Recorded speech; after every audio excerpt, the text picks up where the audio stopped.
அடுத்ததாக பார்க்கக்கூடிய ராசிக்காரர்கள் சிம்ம ராசிக்காரர்கள். பிள்ளைகள் விஷயத்தில் கோபதாபங்கள் கூடவே கூடாது என்பதை ஞாபகத்தில் வைத்து கொள்ளுங்கள்.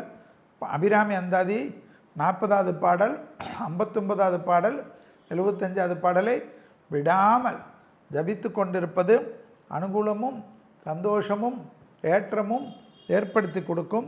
யோக பலத்தை அதிகமாக பெறக்கூடிய ராசிக்காரர்கள் சிம்ம ராசிக்காரர்கள். அபிராமியுடைய 40, 50, 75 ஜபித்து கொண்டிருப்பதும் 90வது பாடல் குடும்பத்தில் ஒத்துமைகளை அதிகப்படுத்தும் என்பதையும் நம்பகத்தில் வைத்து கொள்ளுங்கள்.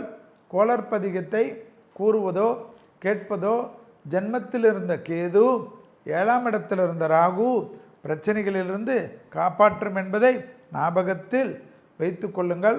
செல்வாக்குகள் கூடுகின்றன, பெரிய அளவுக்கு அமைப்பு ஏற்படுகிறது. பெற்றோர் பெரியோர் அனுகூலம் காணப்படுகிறது. உள்ளூர் பயணம், வெளியூர் பயணம், தொலைதூர பயணங்கள் ஏற்றத்தை ஏற்படுத்தி கொடுக்கும். அசையாமசைய பொருள் சேர்க்கை ஆனந்தத்தை ஏற்படுத்தி கொடுக்கும். உத்தியோக நிமித்தம், தொழில் நிமித்தம், வியாபார நிமித்தம் உல்லாச பயணங்கள், சொந்தக்காரர்களுடன் செல்வது, நண்பர்களுடன் செல்வது என்ற தொடர்ச்சியாக எந்த பயணங்கள் வந்தாலும் எடுத்துக்கொள்வது அனுகூலமும் ஏற்றமும் நிச்சயம் ஏற்படக்கூடிய நல்ல காலகட்டம்.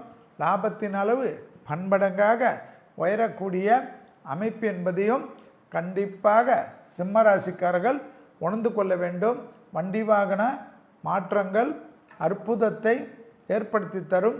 வயிறு சம்பந்தப்பட்ட கடமுடா என்றெல்லாம் இல்லாமல் உணவு முறையை சரியாக பயன்படுத்தி கொள்வது சிம்மத்துக்கு அற்புதத்தையும் சந்தோஷத்தையும் ஏற்றத்தையும் ஏற்படுத்தும் என்பதை ஞாபகத்தில் வைத்து கொள்ளுங்கள்.